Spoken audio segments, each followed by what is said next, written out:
course, under projectile motion 1.5. So it says to adjust the cannon to a 45-degree angle. So we're going to put 45 in there. We're going to put tank shell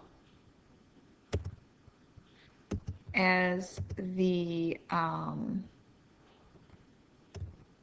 projectile. We're going to fire and see what happens. So one thing you have to make sure is that you have air resistance off. Okay, so a little bit about the tank shell.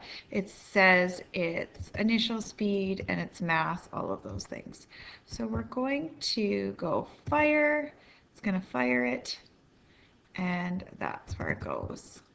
Okay, so you can measure right here. You can take this and measure exactly how far it went. I don't know why this isn't showing completely. Let's see.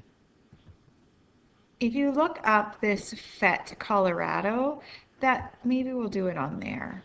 I don't know why it stopped. So if we go FET Colorado projectile motion, mine comes up because I've obviously used it before. I can just go to play there and I'll get a full screen. Let's do that. Maybe that was the problem.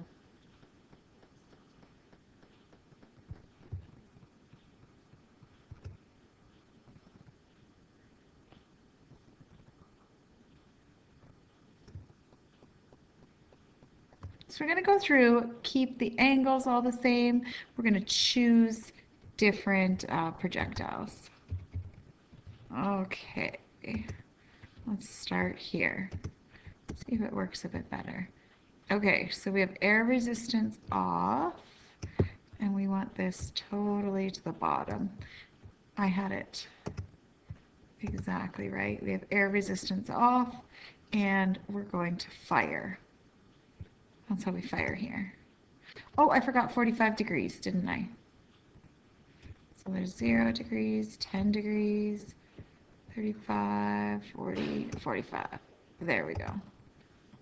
Like this. And then I can measure, of course, or I can even, it'll read information if I put it right there. So it says the range, it went 23, and that was the time. So that is what you are putting into your Word document.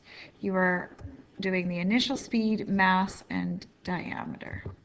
Okay, now we're going to change different projectiles. We're going to see what happens, and I'll quickly do a preview here. Oh, it did the exact same thing. Piano, there we've got a piano going. Let's fire it. Exact same thing.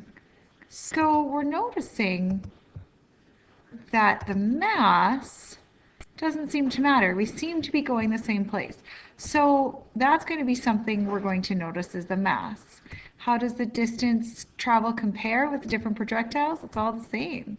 Now, the next step, it says, test the effect of the angle. Okay, so we're going to always use one object. Let's always do human. So what happens when we do 45 versus 15? Is it going to go farther? Not quite as far? Oh, it doesn't go as far. So then what happens if we make a bigger angle? Oh, again, it doesn't go as far. So what seems to be the relationship with angle? Oh, there I got it to go further. Still not as far as 45. So you're going to have to test different angles and see that effect. Next, it says where you test initial speed. So now I see what happens if I up the speed, and that's right here. Okay, so let's always, there must be a way to clear it. There we go. So let's bring this back down. Initial speed, let's always keep it at 45. Initial speed, let's go really, really slow and see what happens. Oh, he barely made it out. Okay, let's go about a medium. Okay, and now what happens if we go really fast? So you might be able to see a relationship with that speed. And the only part that I want you to hand in is this last part. Explain the variables, the things that affect a projectile. Submit this paragraph in that projectile in the appropriate place. Excuse me. So that appropriate place is going to be back out here.